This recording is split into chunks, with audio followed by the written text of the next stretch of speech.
इस्लाम में इंसान के सबसे अच्छे दोस्त यानी कुत्तों को लेकर क्या नजरिया है? ये एक ऐसा सवाल है जो अक्सर जहन में आता है। तो चलिए आज इसी सदियों पुराने सवाल की तह तक चलते हैं। हाँ, तो सवाल यही है, क्या घर में कुत्ता पालना जायज़ है? देखिए, इस पर काफ़ी बहस होती है और इसका जवाब शायद कई लोगों को चौंका दे। ये कोई सीधा साधा हाँ या ना वाला मामला नहीं है, बल्कि इसके पीछे एक बहुत गहरी सोच छुपी हुई है। इस सवाल का जवाब खोजने के लिए हमें सबसे पहले ये समझना होगा कि इस्लाम में जानवरों के साथ बर्ताव करने के बड़े उसूल क्या हैं। अक्सर कुछ हदीसों का हवाला देकर ये कह दिया जाता है कि कुत्ते नापाक होते हैं और बस यहीं से बहुत सारी गलत फहमियां शुरू हो जाती हैं। लेकिन चलिए कुरान और पैगंबर की सुन्नतों की रोशनी में पूरी तस्वीर को देखते हैं। असल में इस्लामी नज़रिया किसी रूल बुक की तरह नहीं है, बल्कि ये दो रहनुमा उसूलों पर टिका है। और मज़े की बात यह है कि यही दो उसूल हमें इस सवाल का जवाब देते हैं। आइए एक एक करके इन पर नज़र डालते हैं। तो ये है वो दो ख्याल, एक है मकसद और दूसरा हमदर्दी, जो हर चीज़ की बुनियाद है। पहला सवाल ये है कि क्यों, यानी कोई जानवर क्यों रखना चाहता है, और दूसरा सवाल है कैसे, मतलब उसे रखा कैसे जाएगा। और यहीं पर यह मामला और भी दिलचस्प हो जाता है। इस्लाम एक जायज़ मकसद से जानवर रखने और बिना किसी वजह के सिर्फ उसे कैद में रखने के बीच एक बहुत साफ लकीर खींचता है।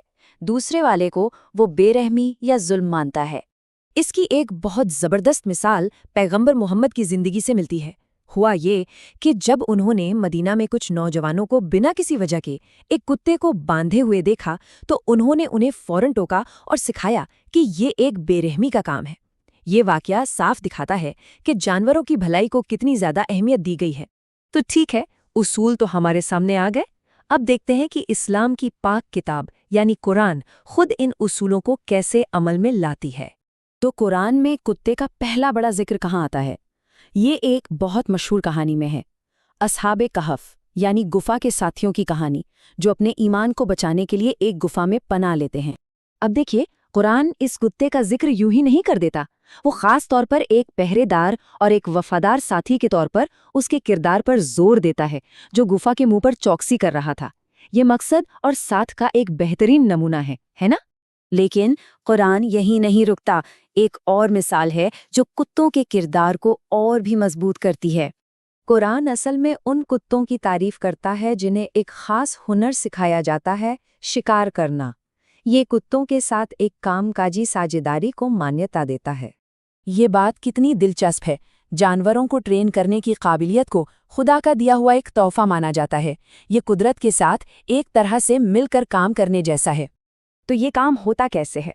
देखिए, सबसे पहले खुदा का नाम लिया जाता है, फिर कुत्ता अपना काम करता है और आखिर में उस शिकार को हलाल यानी खाने के लिए जायज़ माना जाता है। यानी कुत्ता इस पूरे अमल का एक सम्मानित हिस्सा बनता है। तो इन सारी मिसालों के बाद हम किस नतीजे पर पहुंचते हैं? इस सब का असल निचोड़ क्या है? और वो निचोड़ ये है कि कुत्ते से खुदा को कोई दुश्मनी नहीं है, बिल्कुल भी नहीं। तो आखिर में ये बात सिर्फ कुत्तों के बारे में नहीं रह जाती, ये एक बड़ी तस्वीर के बारे में है। इस्लाम हमें हर जानदार में खुदा की बनाई हुई मखलूक को देखने और उसके साथ वैसा ही बर्ताव करने की चुनौती देता है। और ये हमें इस गहरे सवाल के साथ छोड़ जाता है कि हम अपनी दुनिया के जानवरों के प्रति अपनी जिम्मेदारी को कैसे पूरा करते हैं।